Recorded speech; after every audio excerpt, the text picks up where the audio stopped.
Hello friends, मैं Tarun Parmar assistant loco pilot Indian railway study with my channel में तमाરું સ્વાગત કરું છું। તો જો તમે રેલવેની તૈયારી કરતા હોય, બરાબર, તમે એનટીપીસી અને ગ્રુપ ડી માટે ફોર્મ ભર્યા હોય, પરીક્ષાની તૈયારી કરતા હોય તો આ વિડીયો તમારા માટે ખૂબ જ અગત્યનો છે। સૌથી પહેલાં હું મારું ઇન્ટ્રોડક્શન આપી દઉં, કારણ કે આ વિડીયો બનાવવા માટે ઇન્ટ્રોડક્શન મારું જરૂરી છે।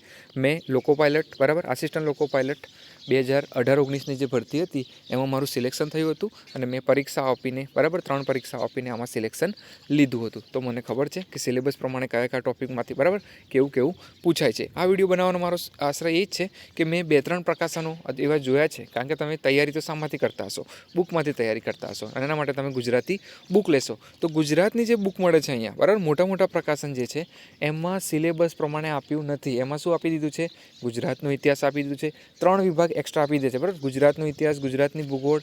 તો તમને ખાસ કહી દઉં કે રેલવેની પરીક્ષામાં ગુજરાતનું કંઈ પણ આવે નહીં, પેપર ગુજરાતીમાં હશે, બરાબર। તમે જો પેપર સિલેક્ટ કરી હશે તો પેપર ગુજરાતીમાં આવશે, પરંતુ ક્વેશ્ચન, બરાબર, ગુજરાત રિલેટેડ આવે નહીં। કેમ નહીં આવે એનું પણ એક કારણ આપી દઉં। માન લો તમારી 20 એપ્રિલે એનટીપીસીની એક્ઝામ થશે, બરાબર, 20 એપ્રિલે એક્ઝામ થશે તો જે ક્વેશ્ચન તમને જે મળશે, બરાબર, એ જ ક્વેશ્ચન દિલ્હીમાં બેઠેલો જે વિદ્યાર્થી હશે એને જ પણ એ જ ક્વેશ્ચન મળશે, એ એની લેંગ્વેજમાં હશે, બરાબર। મહારાષ્ટ્રમાં બેસેલો વિદ્યાર્થી છે એને એની લેંગ્વેજમાં ક્વેશ્ચન મળશે, ક્વેશ્ચન સેમ હશે, પરીક્ષાની ભાષા અલગ હશે, પણ ક્વેશ્ચન શું હશે? સેમ હશે। હવે મહારાષ્ટ્રમાં બેઠેલો વિદ્યાર્થી છે એને તો કોઈ ગુજરાતના ક્વેશ્ચન આવડવાના નથી ને। આ કેન્દ્ર સરકારની ભરતી છે, કેન્દ્ર લેવલે અહીંયા તમારું પેપર લેવામાં આવશે, તો ગુજરાતનું કંઈ પણ આવે નહીં। ગુજરાતનો ઇતિહાસ, ગુજરાતનું ભૂગોળ, બરાબર, ગુજરાતના જિલ્લા કંઈ પણ આવે નહીં, ગુજરાતના મુખ્યમંત્રી, આવું બધું તૈયારી કરવાની કોઈ જરૂર નથી। એ બુકમાં એક્સ્ટ્રા આપવામાં આવેલું છે। ખરેખર બુક બનાવવાવાળાએ પણ થોડું ધ્યાન આપવું જોઈએ, એમ જ બુક છાપી દેવી જોઈએ નહીં, બરાબર। કોઈ જેને એક્ઝામ આપી હોય એની સલાહ લેવી જોઈએ, કારણ કે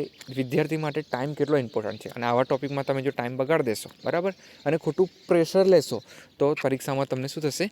નુકસાન જશે। તમને અહીંયા મેં સિલેબસ બતાવી દઉં કે એનટીપીસીનો સિલેબસ છે, બરાબર, ગ્રેજ્યુએટનો। તો એમાં જનરલ અવેરનેસ 40 માર્ક્સનું છે અને એમાં જનરલ અવેરનેસના અહીંયા તમે ટોપિક જોઈ લો, આમાં તમને ગુજરાતનું કંઈ પણ જોવા મળે નહીં। બીજો એક્સ્ટ્રા ટોપિક છે કે આમાં રેલવે ડિપાર્ટમેન્ટને લગતા ક્વેશ્ચન જે બુકમાં આપેલા છે, ગુજરાતમાં જે બુક છપાઈ છે એની વાત કરું છું, તો રેલવે ડિપાર્ટમેન્ટને લગતા ક્વેશ્ચન પણ આવશે નહીં। હા, જનરલ નોલેજના રૂપે તમને રેલવેના 1-2 ક્વેશ્ચન પૂછી શકે છે, જેમ કે રેલવેની શરૂઆત ક્યારે થઈ, કયા સ્ટેશન વચ્ચે થઈ, બરાબર। બાકી રેલવે ડિપાર્ટમેન્ટ બુકમાં શું આપેલું છે, રેલવેના કયા વિભાગ છે એ બધું, બરાબર, ક્વેશ્ચન આવે નહીં, કારણ કે અહીંયા એવું કંઈ છે જ નહીં। અને મેં પણ 2-3 એક્ઝામો આપી છે રેલવેની, તો એમાં કશું આવું આવતું નથી। અને આગળ વાત કરીએ, ત્રીજું જે છે એ એનટીપીસીની જે બુક છે એમાં સ્ટેશન માસ્ટરના કર્તવ્ય, ટ્રેન મેનેજરના કર્તવ્ય, એમ કરીને એક્સ્ટ્રા બહુ બધું આપવામાં આવેલું છે, તો એ પણ પરીક્ષામાં આવશે નહીં। તમારે શું કરવાનું છે?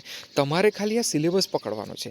આ સિલેબસ જે છે એનામાં જે ટોપિક છે એ જ ટોપિક તમારે કરવાના છે અને રેલવેમાં ટોપિક પ્રમાણે જ પેપર આવશે, બરાબર। શબ્દો યાદ રાખજો મારો, રેલવેમાં શું થાય છે, જે ટોપિક આપેલા હોય એ ટોપિકમાંથી જ ક્વેશ્ચન આવશે, એનાથી બહારના ક્વેશ્ચન આવે નહીં। તો ટોટલ 3 ડિપાર્ટમેન્ટ, બરાબર, 3 જે વિભાગ મેં એ તમારે કરવાના નથી, ગુજરાતનું કંઈ પણ કરવાનું નથી, રેલવેને લગતું કંઈ પણ કરવાનું નથી, અને રેલવેની જે પોસ્ટ છે, બરાબર, જે પદો છે એના રિલેટેડ પણ કંઈ કરવાનું નથી। તમારે શું કરવાનું છે? ખાલી મેથ્સ કરવાનું છે, રિઝનિંગ કરવાનું છે અને જનરલ નોલેજ, અને જેમાં કરંટ અફેર કીધું હોય એ જ તમારે કરવાનું છે। તો કંઈ ક્વેરી હોય તો કોમેન્ટ બોક્સમાં પૂછી લેજો, બરાબર। મેં ઓલવેઝ તમારી મદદ માટે તૈયાર છું। મળીએ નવા વિડીયો સાથે, ત્યાં સુધી જય હિન્દ, જય ભારત।